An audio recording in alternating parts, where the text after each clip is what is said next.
Hi all. So I've decided to do a quick video about what I think about the state of the taxi drivers in Malaysia. If you go to a well-known area such as some areas of Penang, KL, Malacca, the taxis are not too bad condition.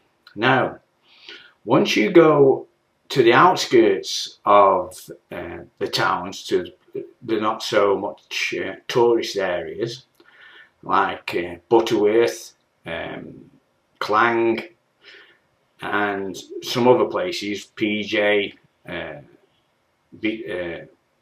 and close down to the Singapore towns. So you go to the taxi drivers. First of all, the taxis themselves, I would say, are not really that roadworthy. You know, you go into some of these taxis, and the seats are in terrible mess. The taxis themselves aren't that clean. The driver is sometimes very ignorant and very rude.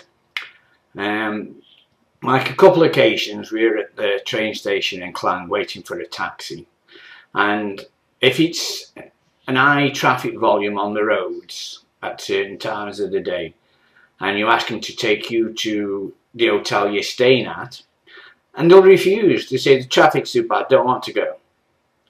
And if it's raining heavy, they don't want to go. And I found out one of the reasons if it's raining heavy is they don't want to go is that the tyres on the taxis are not that good. Now, all these taxis are supposed to be government regulated, so they're supposed to go in for tests and to see if they're roadworthy, to see the condition of them. Now, talking to a few friends that I have in Malaysia, they were saying that the reason most of these taxi drivers pass is because of the backhanders they do to the inspectors. Now, you try to get a Malaysian taxi driver to run on meter. Yes, they have meters. And you get them to run and they won't. The same as in Thailand. But in fact, though, Malaysia taxi drivers, I would say, are more rude than the Thailand taxi drivers. You know, you'll ask them to use the meter and they won't to do it, and then they'll give you a price, say 100 ringgit. It's 50, I think it was 50 ringgit to the airport. And you call the local taxi driver, and he'll say to you, like, use the meter. Oh no, not use the meter, 60 ringgit. But I said, well, I can get a limousine from the airport, come pick me up for 50 ringgit. Okay, I'll do it for 50 ringgit. So you're just trying to make money. Now, this is not just for the tourists, it's the locals as well that have these problems. I know a lot of the local women around Klang and Selangor who won't go into a taxi by themselves because they're frightened. Because, like I say, the taxi drivers are just so rude and arrogant.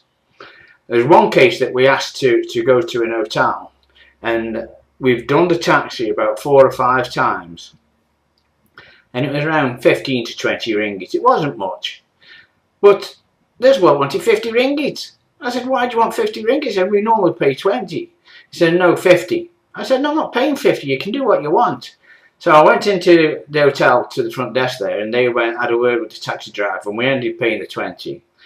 But since then, every time we go, we need a taxi, is that we always ask the fare first, and then you know what you're getting. And try to have the correct money on you as well. So if you go to the taxi, say you're going to Tesco or Lotus, and he says 20 ringgit, make sure you've got it in 20 ringgits or 15 ringgits, whatever that you need, and just give him that kind of money. Don't let him see how much money you've got in your purse or in your wallet. Now, I'm not saying all taxi drivers around the outlying areas from KL are bad, but in my experience, quite a few of them are. And like I say, you know, I've been in taxis where it's been so dirty, I felt I had to come out and go and get a shower. Now, I can't understand why the locals put up with it, and I can't understand why the government, they know that these taxi drivers on their yearly inspection are going and they're bribing the official. Now, everybody keeps on about bribery in the Philippines and bribery in Thailand, but it's just as prevalent in Malaysia, especially like with the traffic police. You know, they have two books, one for themselves and one if you don't want to pay the fine that they want, so they can pocket it.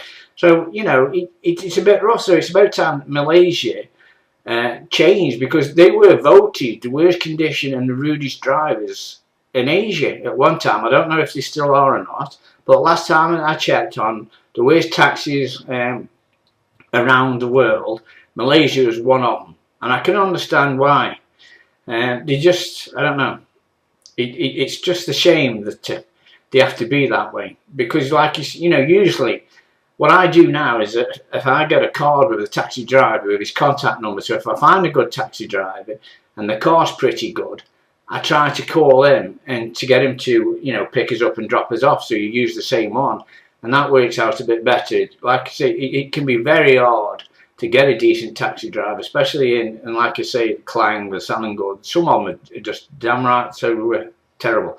Anyway, so that's all from me. So please click like and subscribe to the channel, and don't forget to visit www.retirementinasia.com and have fun. So until next time, all the best. Bye.